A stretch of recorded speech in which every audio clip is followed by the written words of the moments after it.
This is Professor Pete Alexander with the Winning at Business and Life podcast, where business leaders share their insights. It is 6 questions in 7 minutes because successful business leaders are busy and rarely have more time to spare. So let's get to it.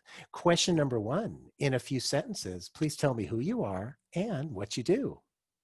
Thanks so much for having me, Pete. My name is Tasia Valenza, and I'm an Emmy-winning voiceover artist and actress and speaker and coach, and I teach the art of confident verbal communication, utilizing the skills of an actor and a voiceover actor in your own life so you can play your professional and personal roles with more inspiration and impact. Tasia, it is such a pleasure to have you on the show. Question number 2. What's the best thing about working in your industry?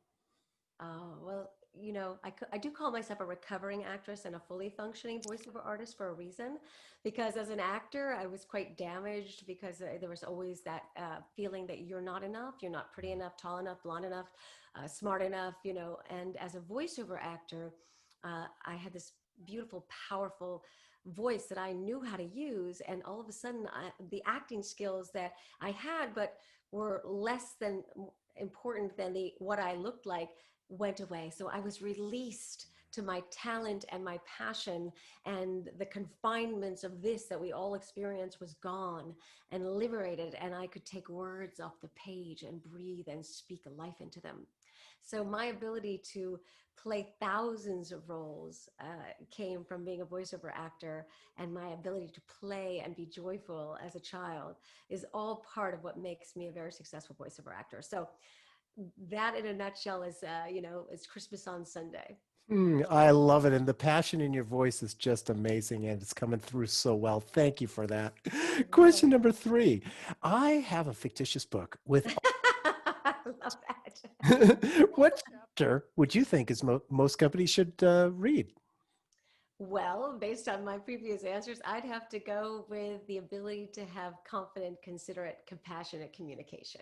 Mhm. Because truly, our voices are our most powerful communication tool, and we have digitized so much of our communication and abdicated our humanity from that. And I think remembering when it's appropriate to text or email, and then when it's time to take it up to that next level of personal interaction, is paramount to how we can have a community and a culture of communication and compassion and consideration. And you can see I love alliterations, but truthfully, it's so important, the old-fashioned way to speak from our hearts and our minds.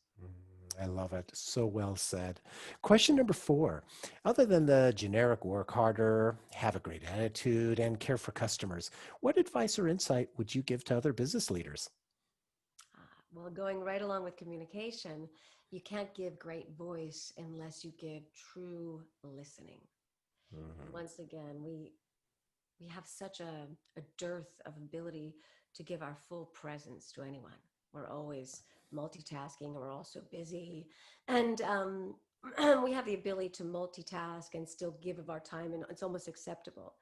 So the ability to attentively listen to our employees, to our managers, to our culture again, and really hear them makes people feel valued.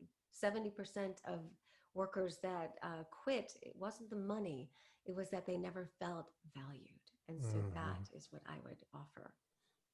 I absolutely love that. And, talking about that multitasking, it always makes me think about being or seeing it at a restaurant, two people having dinner, and they're sitting on their phones instead of having any communication And a together. conversation, Yeah, right? exactly. And I always thought to myself, you know what?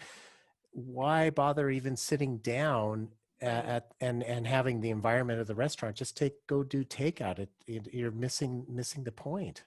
It is something that I think we've kind of accepted as a cultural norm, Mhm. but that's one of my passions and my missions is to, I'm bringing voice back, and and it's something that I really want to make people aware of, that our intimacy has to come from that, putting away the phone and putting it on do not disturb, And I mean, I'm definitely guilty of it myself, again, because we've kind of been primed, that this is normal. But luckily, I'm an old lady, and I come from the old days when we had to have long conversations. And, my kids are growing up without that. So I have to kind of inform them that, digitizing all your communication is not normal. And it is. But, again, they have a group where it's an aberration to call. It's actually aggressive and weird. So we do a lot of talking in our family to make up for that, and I just hope that I can encourage young people to use their beautiful, powerful voices, literally, to create that more intimate communication. So well said. Thank you for that. Question number 5. What other business leader like yourself would you like to acknowledge and invite to be on my podcast? Well, I had the gift of being able to do my first TEDx, and that is something that Mhm. was such a gift, but truly a goal that took me 7 years to accomplish from the time that I, declared I wanted to do one. And the reason I know it was 7 years because I kept an LA Times article saying that anybody can do a great TEDx talk, and I crossed it out and put Tasia Valenza and kept that LA Times article all the way till I booked my first one, and that was 7 years ago. So that was phenomenal. And my coach, who actually I didn't know there was such thing as a TEDx coach, but I found a lovely man by the name of Corey Poirier, and he helped me not only kind of craft my submission based on my Give Great Voice platform, but also help me do the process correctly, because I'm one of those people who really needs, I'm audio kinetic. I can't, don't leave me to my own devices, because I'll just put it off because I feel overwhelmed. I'm not a visual learner. And so it was my first submission, and I booked it. So he has been a great mentor to me. He has his own platform called Blue Talks. He's a phenomenal human being. So I would highly recommend him, because I'm sure there's other speakers out there that would like to get on stages and virtual stages. And he's a wonderful coach.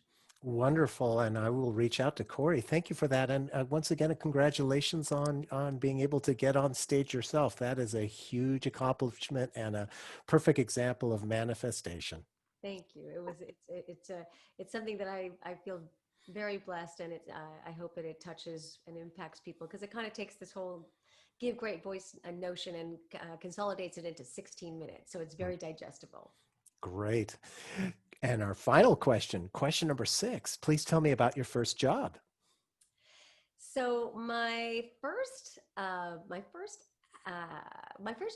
was actually at 10 years old. My dad would let me on vacations. He owned a restaurant, and he really wanted me. I wanted money for gummy bears or candy at the time, and he said, I want you to earn it. And I said, well, how am I going to earn it? I'm like 9 years old. And he said, come to my restaurant, and I'm going to put you to work. And I was like, okay. And my brother and myself went down, and he put us in the kitchen. And I took stems out of strawberries, and I separated eggs for hollandaise sauce. And I got my first taste of work and then money. And I was like turned on. And I have to say, that was the first learning of a deep work ethic, because then I went on to be a hostess. And by the time I was 13, I was scooping ice cream. By the time I was 15, I was waitressing. And of course, this is very different from the opportunities now, but I earned my own money. And as an actress, I had to continue to do that, but the muscle was so deeply ingrained that the independence that especially as a woman, I've always maintained that, I take care of my own finances at a very young age. And I never relied on anybody to take care of me. And that felt really good as somebody who, was in a very much of a freelance industry my whole life. So I'm really grateful to my father for giving me that opportunity, and not just, it's the whole fish, right? You can give a fish to eat, but if you teach a fisherman to fish, that's what he did for me. And it's something that I've tried to impart to my children as well. Oh, it's a great story and such a springboard to your career success. I love that. It's great. Thank you for sharing that with us. My pleasure. So, Tasia, thank you for being on the show. How can people find you? So I am, you can find me a number of ways at Tasia Valenza. I'm on LinkedIn. Tasia's like Fantasia. So if you can remember, be a fan of Tasia, which my parents named me after that, but they were kind enough to leave off the fan. But it's a good hook.